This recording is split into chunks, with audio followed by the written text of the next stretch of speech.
May Day in Hawaii. Garlands of flowers everywhere, all of the colors of the rainbow. Maidens with blossoms in their hair, flowers that mean we should be happy, throwing aside a load of cares. Oh, May Day is Lei Day in Hawaii. May Day is happy day out there.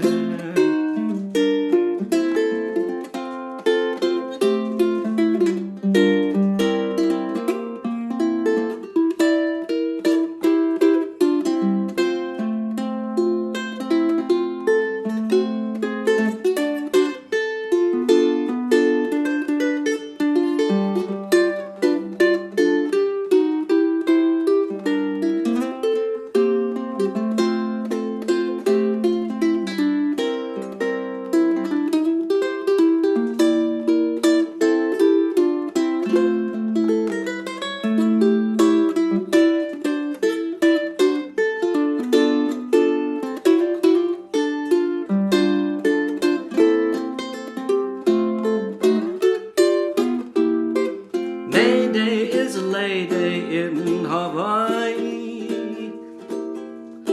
Garlands of flowers everywhere, all of the colors of the rainbow. Maidens with blossoms in their hair, flowers that mean we should be happy, throwing aside a load of cares. Oh, May Day is Lei Day in Hawaii. May Day is happy day out there. May Day is happy day out there.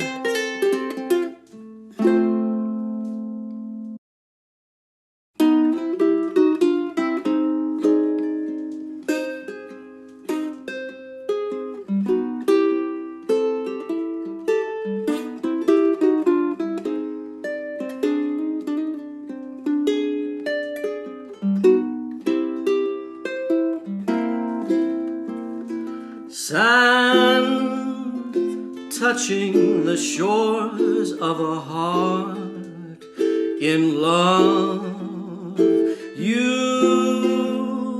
drifting away at the start of love, blue when I remember the evening we sat by a moonlit sea.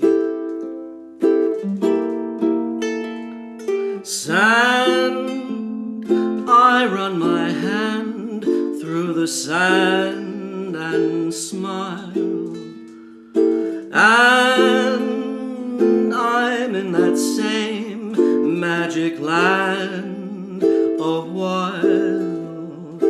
Then I watch that heavenly moment. I'm off with the changing tide. Love slipping away when it seemed so near, gone out in the gray while my heart is here.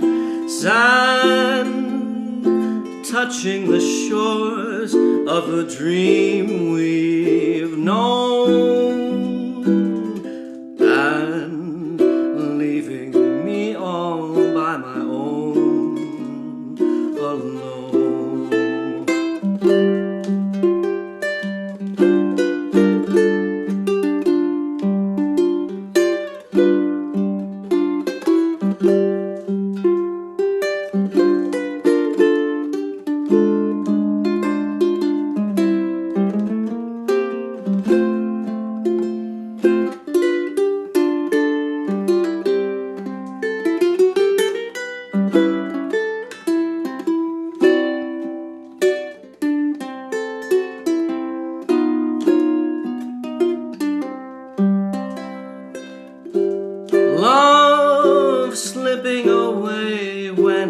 seemed so near, gone out in the gray while my heart is here.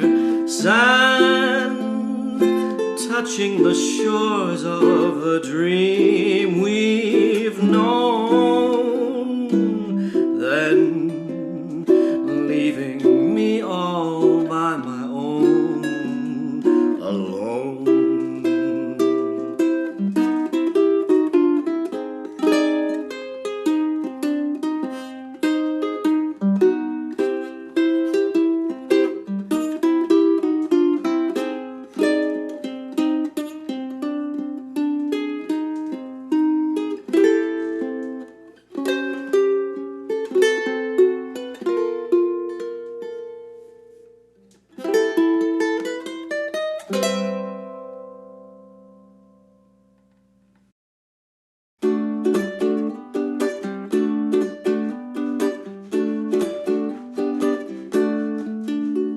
I hide behind a smile, but all the while I'm suffering inside. Underneath there's pain and turmoil in my brain. Your touch I miss so much that I could die. I laugh instead of cry, but hard as I may try, the tears and sadness always win the fight.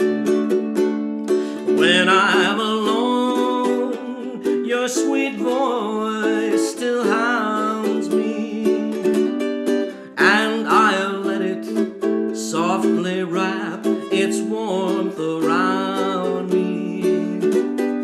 I may paint a perfect picture of poise in my pretense, but I'm not fooling anyone, least of all myself.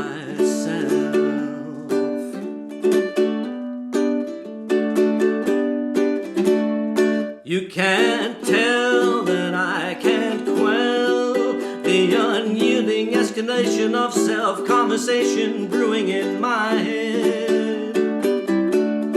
You won't see what's killing me. My shattered heart won't let you go, and you're entrenched within my soul, a weight that won't negate at my life's end.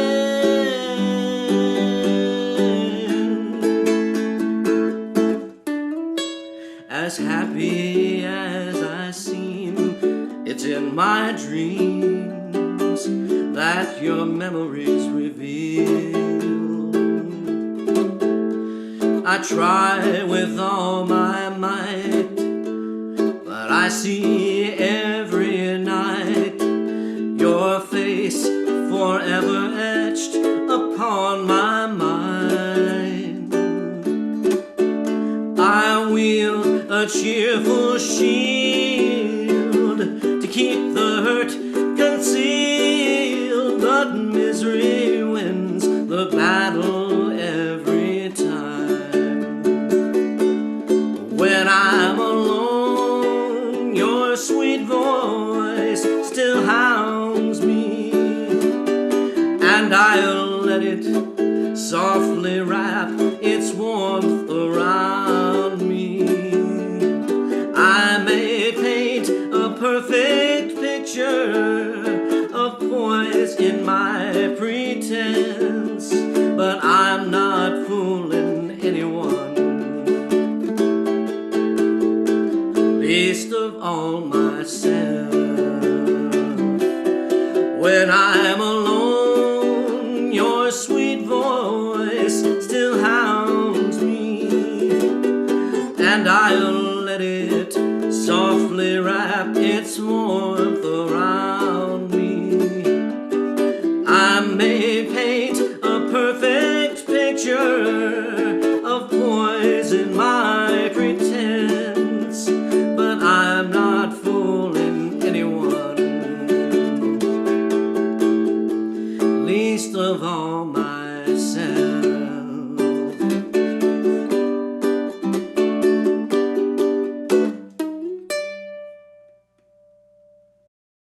All right, so I'm gonna take a little pause here, and I'm gonna talk about a board that I actually already talked about about 2 years ago, like summer of 2020.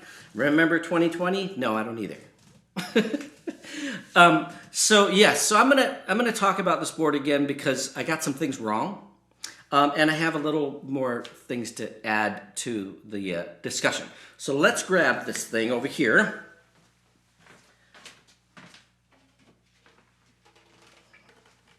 Okay, so I've got the year right this time. This is a circa 1982 Steve Caballero model. And this is of significance to me because this was my second Caballero board that I ever had. And I had the orange one that I was given to for Christmas in 1981, and then the next year I got this one. So we'll take a brief talk of this. And so for people that, collectors out there that might not have seen that last one, yes, it's the one with the bearing. And the bearing graphic, the original one, as you can tell, his name is not very legible within the bearing, and that's why the subsequent model, they took the bearing portion out so that you can see his name better. But I like this one, because this is the one that made me want to skate. So a little backstory about this board and why I ended up with. So I'm riding the orange one through 1982, the first part of 82, and then the summer of 1982, Steve Caballero came down for a contest at Skate City, Whittier, and I went up there with Tony Hawk to watch the contest, and Stevie was riding this board here. I will hold it up, try not to get the glare of the lights. Nice and close for you guys. Yes, white, red dragon, and so I simply had to have that. He's got those expensive yellow trucks there. I couldn't get those. But, so I went in to get this exact setup later in the year, fall of 82 probably. I wanted the blue wheels like he has, but they didn't have them. They were out of stock. So I ended up with white ones, which were so fast. I remember how fast they were because they were way faster than the green cubic 3s that I had been riding for a year or so at the park and on the street and everything, so they were kind of tore up. So the white mini cubic V4, whatever 5.4 V4 mini cubics were what I had on this board. So the backstory of this board here is that, so I had it, and then the following year when I bought one of Tony Hawk's first boards. I had this board. I was riding it kind of around the street for a while, but then when I switched everything, because obviously I only had one set of trucks and one set of wheels, so this board was there, and a buddy of mine says, hey, you could probably sell that, and it was pretty worn out. It was beat up, and I was like, well, I guess, and I sold it for like $10 probably, and got some lunch money, and it went away. So that was sometime in 83-ish. Fast forward to 1985. And I'm, at that point, riding for Powell. And I'm at the park one day, and I see this kid riding this board at the reservoir right at the front of the park. And I see it across the way, and I see this sticker here. And it says, I was there, and you weren't. Rusty Harris Pro-Am, August 27th to 29th, 1982, Del Mar Skate Ranch. And so I got that sticker at the contest, promptly put it right there on my board. So when I saw this board across the way, saw the sticker placement of that, knowing that that little kid probably did not go to that contest, I thought, I think that's my board. And I got a closer look, and I was like, yeah, that's my board, because this is one of the first big contests I went to. It's actually, I think, the second Pro-Am Del Mar contest that I attended at Del Mar. So I just recognized the sticker placement. They had kind of put some other stuff on the grip tape, but I knew it was mine. So, you know, I promptly approached the kid. I say, hey, that's my board. And he got scared. He's like, no, I bought it from a kid. It's mine. I go, no, you don't understand. It's like, that used to be my board. And he's still kind of confused by me approaching him. And so I said, look, I will give you the board I'm riding, and I'll trade you for that board because I wanted it back. And he didn't believe me, and so I said, okay, we'll go in the pro shop, and I will take my board apart, take yours apart, put them back together with your trucks on my new board, which is a fairly new Lance Mountain board from that time with the layback air, so early one. And I traded him for my second Caballero board. And he thought it was crazy. But I had to have it because not only was this the second Caballero board I had, this was also the board I rode in my very first contest at Del Mar Skate Ranch, of course, probably in the fall of 1982, because I would have seen Stevie ride in this colorway at Skate City in summer, so probably October-ish. I don't remember the exact date, but I do have this. My first place trophy, Castle plaque. So my first contest ever on this board, first place. Woo! And it was all downhill from there. But yeah, I got to skate against friends, basically people that would become friends of mine. Terrence Yoshizawa was in my heat, and Terrence is Lester Kasai's cousin, but Terrence is also one of the first guys that kind of got me playing guitar, so thank you, Terrence, for that. So we were good friends. We hung out a lot. And then also a gentleman by the name of Bill Dorr, D-O-H-R. And Bill Dorr was kind of known as Old Man Bill, and I think, although he looked older, I think he was about my age. I think he was about 55, but he looked a little more road weary because I think he spent a lot of times outdoors. So Bill Dorr was in my heat too, but yeah, Old Man Bill, great guy. I miss him. Rest in peace, Bill. But he looked really old to us, and we were always scared that he was going to get hurt. But he ripped. He went really fast. And I think Dave Duncan was in my contest too. 1A, whatever, 14 to 17, I think was what it was. And yeah, I was really nervous because at that time I could not drop in from the top. I started from the entrance, and everyone else in the heat started from the deck. So I thought, well, there goes my chances. But I had enough tricks, and oddly enough, I could do backside airs above the top.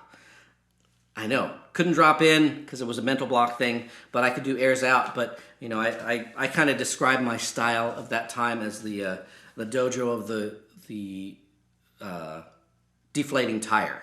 So meaning carve, backside air, mute air, indie air, invert. And I just kind of eventually end up at the very bottom at the end of my run. Yes, the deflating tire. It's a rare, seldom seen style. But it still garnered me the first place plaque, so I'm happy with that. Yeah, so the other things that I can tie in, though, is so the contest was part of the Rusty Harris series featured in this magazine. Yes. Very excited to see the home park in the magazine, and having been there, and you know, being very excited to have been part of skateboarding history.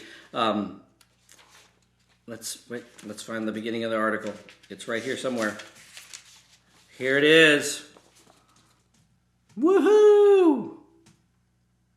Young Krishna Soy, still riding for Sims with the Rising Sun.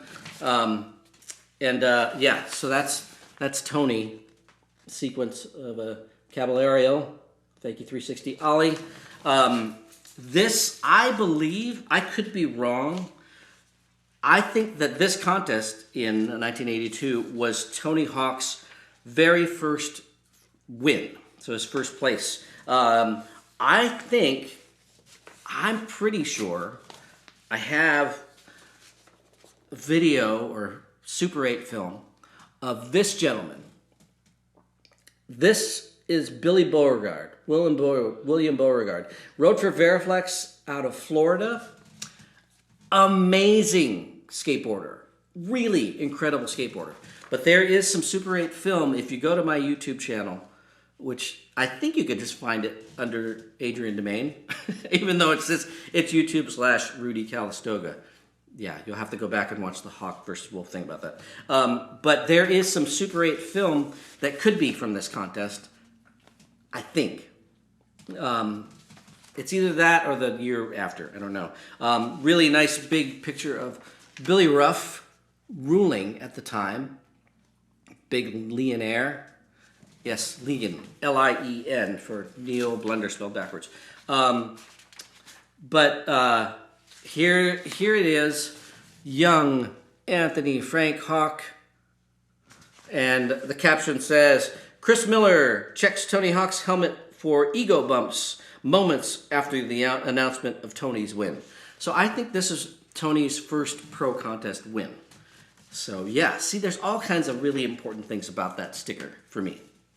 Yeah, so I'm glad to have that back, and you know, I don't know what I'm going to do with it. Years ago I thought about restoring it. Well, not restoring it, but putting trucks and wheels on it that were like that. But instead, I just stick it out in the garage.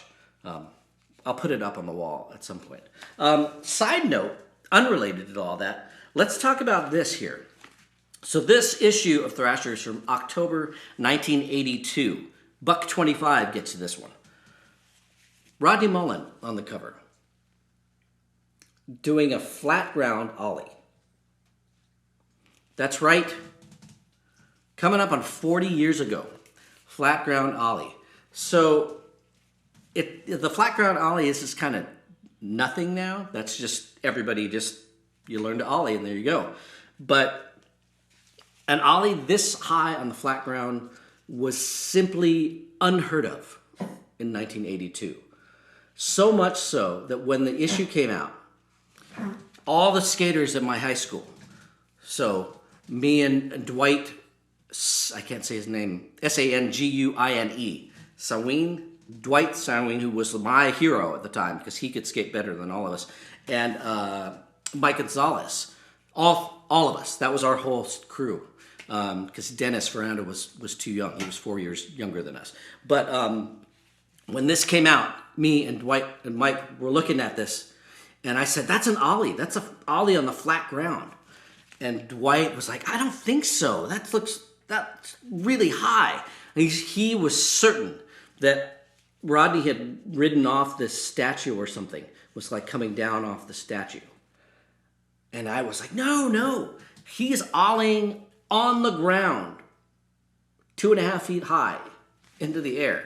And yeah, it was a heated debate. And but I was right. That is a gigantic flat ground ollie for October 1982. Yes, Rodney Mullen, we would be nowhere without you, for sure.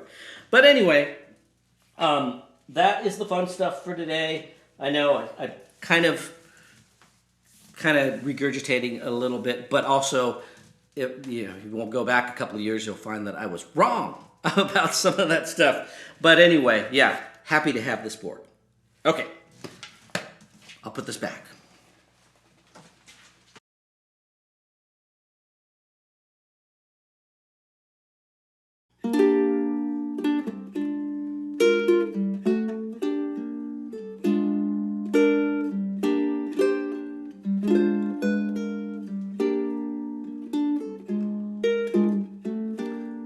Quarter to 3, there's no one in the place except you and me.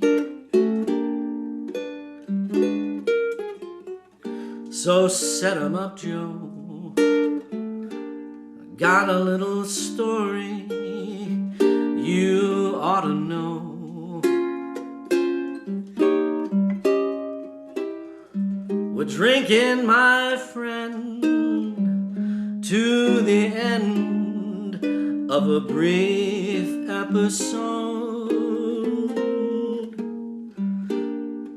Make it one for my baby and one more for the road.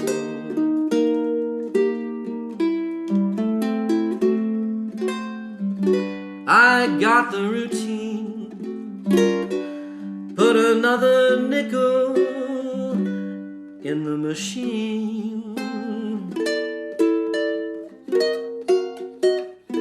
I'm feeling so bad, can't you make the music easy and sad?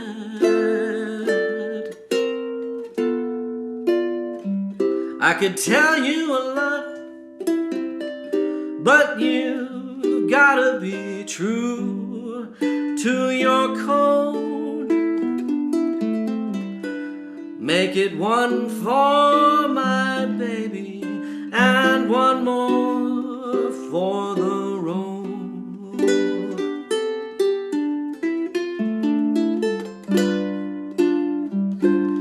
You'd never know it, but buddy, I'm a kind of poet, and I've got a lot of things to say. When I'm gloomy, won't you listen to me until it's talked away? So that's how it goes. Joe, I know you're getting anxious to close. Thanks for the cheer. I hope you didn't mind my bending your ear. But this torch that I've found has gotta be drowned, or it soon might explode. Just make it one for my baby and one more for the road.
You'd never know it, but buddy, I'm a kind of poet, and I got a lot of things I'd like to say. When I'm gloomy, you just gotta listen to me until it's talked away.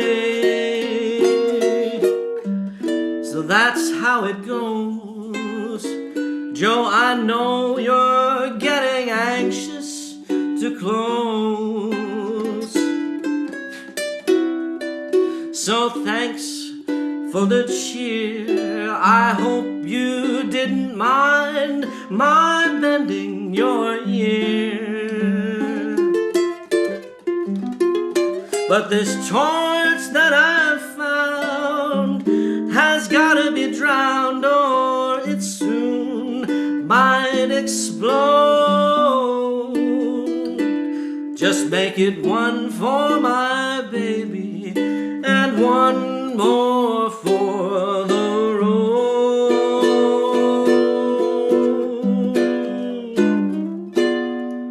That long, long road.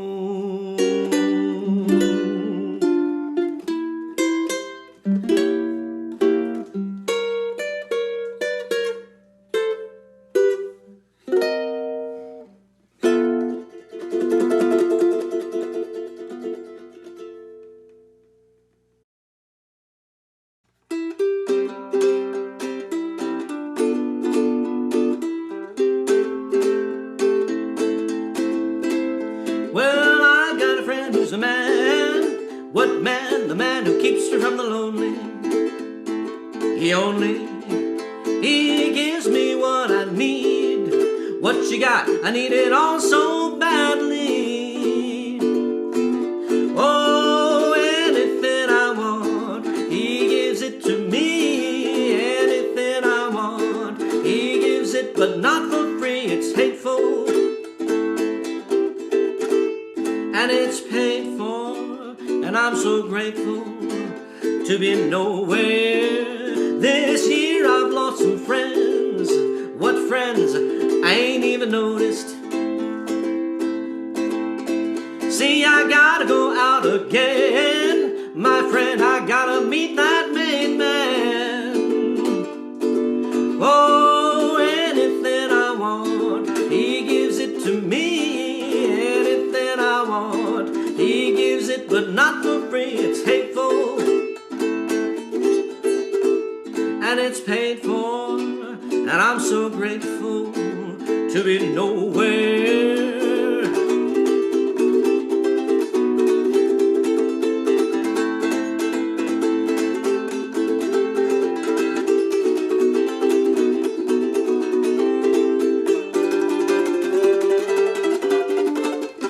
Oh, anything I want, he gives it to me. Anything I want, he gives it, but not for free. It's hateful,